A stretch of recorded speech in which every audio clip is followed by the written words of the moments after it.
those vertical surfaces. Yeah. Tower because of that ultra long checkpoint on the far left, and zones because it's a double zone and it's very widespread. Very true. So we'll see what they're able to do with these maps, though, Yes. and my second favorite map in the whole game, and how they're going to be able to tackle this. It looks like our green team over there was readied up very, very quickly, and our pink team is working on getting things going. So I'm cheating a little bit by looking over, but I believe we will end up seeing pretty much the same comp we saw initially on Splatzone's Reef from Avylon. Looking like they'll go with the heavy, pro, dually squelchers, and I think it was a T-Tech. Very nice. Well, let's see what they do decide to bring here. Going to Clam Blitz first. Clam Blitz first? Okay. And then Walleye instead of Skipper. All right, so maybe we just had a little bit of a map adjustment here. I do have that written down. Clam Blitz Walleye would be first. So, all right, it looks like so far, I think this is kind of what we expect to see. And the Forge coming out instead of either the more popular Kenza Pro or obviously Vanilla. I think it's a good option having those bubbles, especially since you still have the heavy on Stingray instead of bubbles. I agree. I really like having the bubbles. I think that you're going to just kind of be able to move in there. There's a lot of small alleyways, if you can situate your bubbles very well, that it might help to sort of move them in here. And we see both teams kind of vying for mid-control. Avylon doing a very good job. Sorry, my mistake. Voodoo doing a very good job of grouping up together and taking out essentially 3, getting a delayed quad. But Punctual is able to stop Voodoo from getting up into left elbow. You say that, and then we have a couple Luna jumping in there. Bohemian does have a power clam, but I'm not quite sure when they're going to be able to push in right now, because it just is taking a little bit for them to kind of like move throughout the map. Well, it seems like they'll be doing that right now. Yeah. Now, will they be able to follow up on that football? No, I'm not so sure.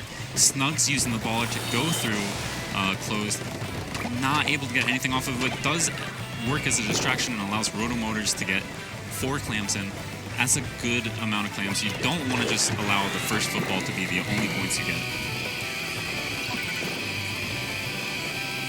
You really don't, because it just gives a pity clam to the other team. It allows them to just take that and kind of run with it. So it can be a really stressful first push, but sometimes you just want those points on the board early on.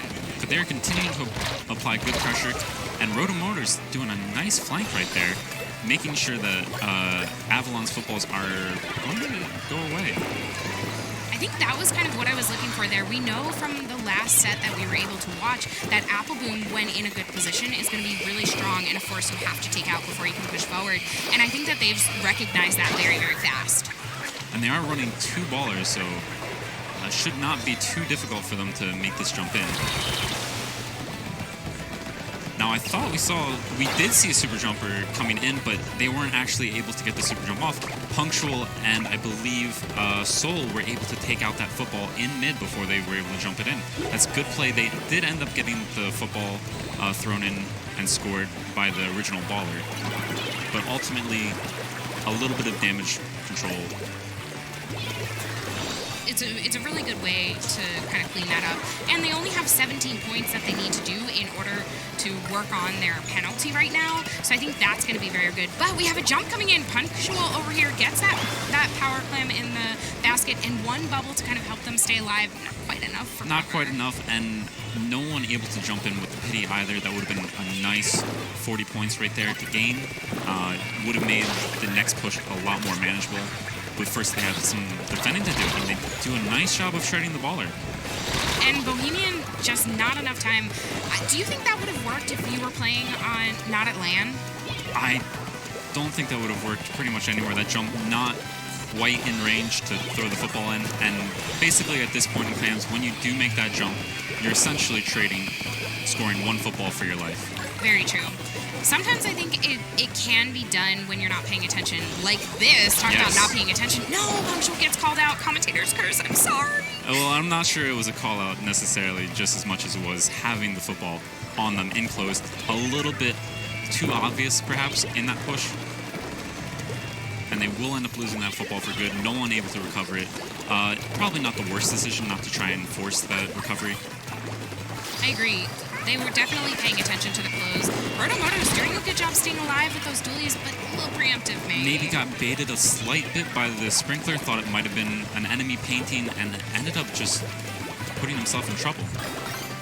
Punctual here, though, able to get another power climb at the ready, and now they have 2. This is the making of a good push. Rain at the ready, too, and we're just waiting for those bubbles. No. I think they're just a little bit too antsy at this point. I agree with you. I think that was a little too early to pop the Stingray.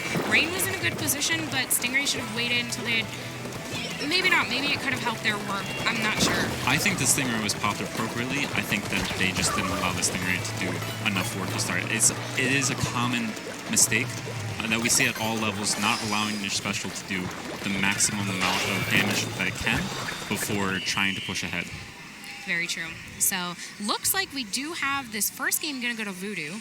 So, great job for them. I know that, they have been practicing a little bit, and that always just makes you feel better. And I think, on the side of Avylon, they really didn't play poorly. No, they didn't. They ended up out-slaying, yes. But we do know, if there's one thing I learned from watching Worlds, it was when 5hack_ said that sometimes you have to realize that KA number next to your name, not the most important thing in the game. Very true. Yes. Sometimes, you can keep the other team down, but if you don't go after that objective, it's not going to get you as far as it should. Exactly, and we did end up seeing Voodoo getting a good initial push, and I think that they were able to build upon that.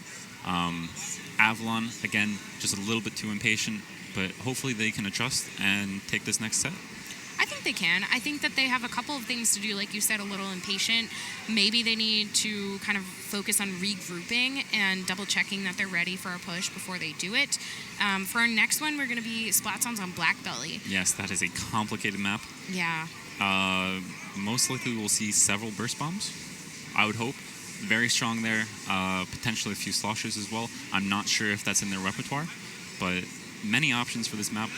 Not so strong for backline, though, so it'll be interesting to see what Apple Boom decides to pick here.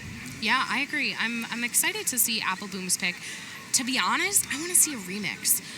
I think that would be the pick because it brings you that Booyah Bomb. It allows you to kind of be positioned pretty high and far away from the zones while still being able to do things. But as we noticed before, also able to play, a basic charger, the Splat Charger. This is true, and I'm wondering if they have custom Jet in their repertoire as well because they've been sticking to Stingray weapons so far.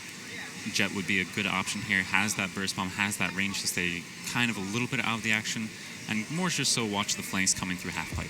Yeah, I agree. I'm excited to see what they do. You can't see it, right? I can try to cheat a little bit, but it's a little bit too late now that they've gone. Sorry, I should have asked you sooner. I don't have glasses on and I can't see that far away. But we'll find out here in just a second Very regardless. soon. Opting to stick with the heavy, and I don't think they want the bubble one either, although Sprinkler, I think, very strong here. I agree. I think you can get a really good positioning for the Sprinkler because the zone is small enough, it's going to paint very, very quickly. And we're seeing an interesting top come out here from Voodoo, actually. I don't think I've seen this much short range, typically, being backlined by the heavy, or by a Hydra, my apologies. And it does not initially start well for them, but Bohemian, some nice patience there to wait for that Avylon player to turn their back and then get the pick. Not able to get back behind the wall, however. Sometimes I think that's the hardest part with heavy. It's going to slow you down to the point where if you don't have a good place to retreat to, when you're found out, you're just not in a good position.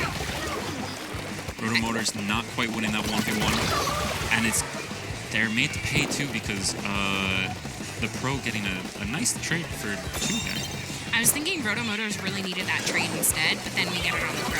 So it's going to be helpful enough, and they're able to avoid those missiles and bring a splash out that actually takes a couple players out. And it didn't get the one I was expecting, but does allow to follow up. I really like watching the cleared apple dualies with Rotomotors because it's something that we haven't seen as much as I want to see it. I think that it's really fun to be able to play, and I love just watching them. It's a weapon that... I can't believe that just happened. We're talking about this, and all of a sudden there's like a whole wipe that comes out, and that Stingray avoiding the missiles. I was like, no.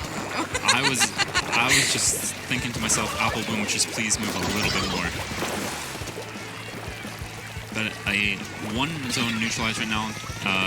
Voodoo doing a nice job to recognize that and recap. So much pressure on Apple Boom right there, though. Not really able to stay alive with that. This is the position I was waiting for the heavy. Bohemian's in a great spot, able to just kind of mow down anyone who's coming towards zone here. Does give it up in favor of staying alive from those missiles, and now just has to kind of repaint a little. But there's not enough time for anyone from Avylon to break back in. And I think we saw that again there.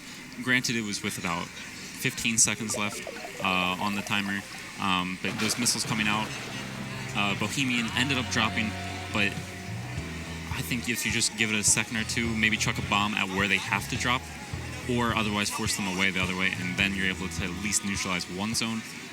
Just a little bit not utilizing the special. I agree with you.